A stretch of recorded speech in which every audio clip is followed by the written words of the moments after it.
ये चमकते हुए लाइट बल्ब को देखिए। ये सभी दिशाओं में लाइट एमिट कर रहा है। पिछले वीडियो में हमने देखा था कि लाइट को स्ट्रेट लाइन और एरो की मदद से रिप्रेजेंट किया जा सकता है। एरो हेड हमें बताता है कि लाइट किस डायरेक्शन में ट्रैवल कर रही है। ये एक लाइट रे है। और इसी तरह ही लाइट की ऐसी इन्फिनिट रेज होती हैं जो बल्ब से आती हैं और इन्हें ऐसे अलग अलग डायरेक्शन में ट्रैवल करते हुए दिखाया जा सकता है। हमने ये भी देखा था कि ये बस एक तरीका है समझाने का कि लाइट कैसे ट्रैवल करती है। वास्तव में हम लाइट की रे को नहीं देख सकते। हालांकि हम सोचते हैं कि वो लाइट की बहुत ही पतली सी बीम है, इतनी पतली कि हम कह सकते हैं कि वो इन्फिनिटली थिन है। लाइट की ऐसी रिप्रेजेंटेशन हमें रे डायग्राम्स बनाने में मदद करती हैं, जिससे कि हमें ऑब्जेक्ट के इमेज की पोजीशन को आइडेंटिफाई करने में मदद मिलती है। हम इसे हमारे आने वाले वीडियोस में देखेंगे। तो अब से हम जब भी लाइट शब्द का इस्तेमाल करेंगे उसका मतलब होगा लाइट की एक रे और ना कि लाइट की बीम। अब लाइट रिफ्लेक्शन के कुछ लॉज का पालन करती है। क्योंकि लाइट को हम एक रे की तरह सोचते हैं, हम कह सकते हैं कि लाइट की रे रिफ्लेक्शन के लॉज का पालन करती है।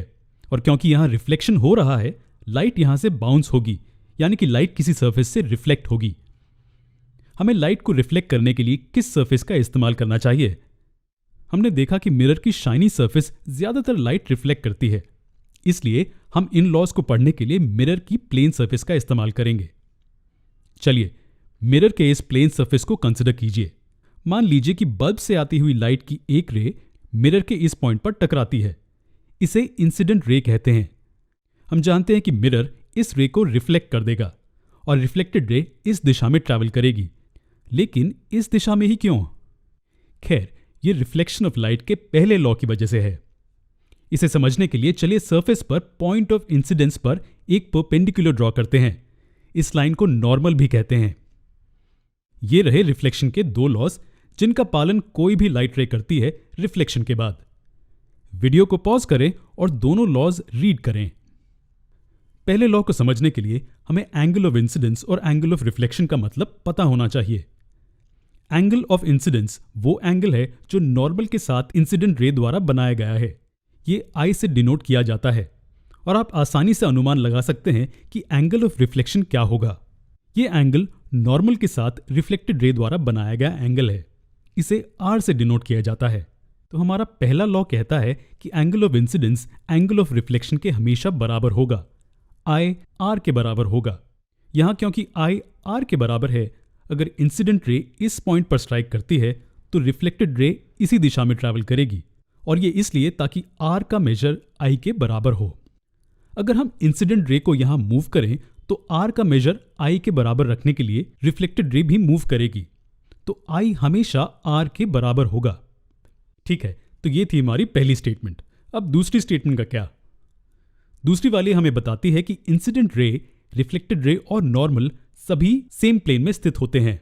तो अगर हम ये सिनारियो पेपर पर ड्रॉ करते हैं तो हमें ये मिलेगा। इंसिडेंट रे, रिफ्लेक्टेड रे और नॉर्मल ये तीनों ही पेपर के प्लेन में ही स्थित होंगे। दूसरा लॉ हमें यह बताता है कि ये हमेशा एक ही प्लेन पर होंगे। एग्जाम्पल के लिए, अगर रिफ्लेक्टेड रे इस दिशा में है तो इसके बजाय डायग्राम कुछ ऐसा दिखेगा। इंसिडेंट रे और नॉर्मल पेपर के प्लेन में ही है, जबकि रिफ्लेक्टेड रे इस प्लेन में नहीं है। यह हमारे दूसरे लॉ का उल्लंघन है और इसलिए ये रे उस दिशा में रिफ्लेक्ट नहीं होगी। ये मुमकिन ही नहीं है। इसे ऐसा ही होना होगा। आई आर के बराबर होगा और ये एक ही प्लेन पर स्थित होंगे। हर लाइट रे को इन दो लॉज का पालन करना होता है। जी हां, इससे फर्क नहीं पड़ता कि लाइट रे किस दिशा में इंसिडेंट होती है। रिफ्लेक्टेड रे ऐसी दिशा में ट्रैवल करेगी जिससे रिफ्लेक्शन के लॉज का पालन हो। ठीक है, यहां आपके लिए एक सवाल है। अगर एक लाइट रे मिरर के सरफेस को परपेंडिकुलर इंसिडेंट हो तो रिफ्लेक्टेड रे कौन सी दिशा में ट्रैवल करेगी? इस केस में एंगल ऑफ रिफ्लेक्शन क्या होगा? वीडियो को पॉज करें और इसके बारे में सोचें। हम जानते हैं कि एंगल ऑफ इंसिडेंस वो एंगल है जो नॉर्मल के साथ इंसिडेंट रे द्वारा बनाया गया है और नॉर्मल परपेंडिकुलर लाइन है सरफेस तक पॉइंट ऑफ इंसिडेंस पर। लेकिन चूंकि इंसिडेंट रे इस पॉइंट पर सरफेस को परपेंडिकुलर होती है, इसलिए ये दोनों आपस में कोइंसाइड होती हैं। इसलिए angle of incidence I 0 degree के बराबर है। हम जानते हैं कि हर लाइट रे रिफ्लेक्शन के लॉ का पालन करती है, इसलिए एंगल ऑफ रिफ्लेक्शन आर का मेजर भी 0 डिग्रीज ही होगा। इसका मतलब है कि रिफ्लेक्टेड रे इंसिडेंट रे के ऑपोजिट इस दिशा में ट्रैवल करेगी।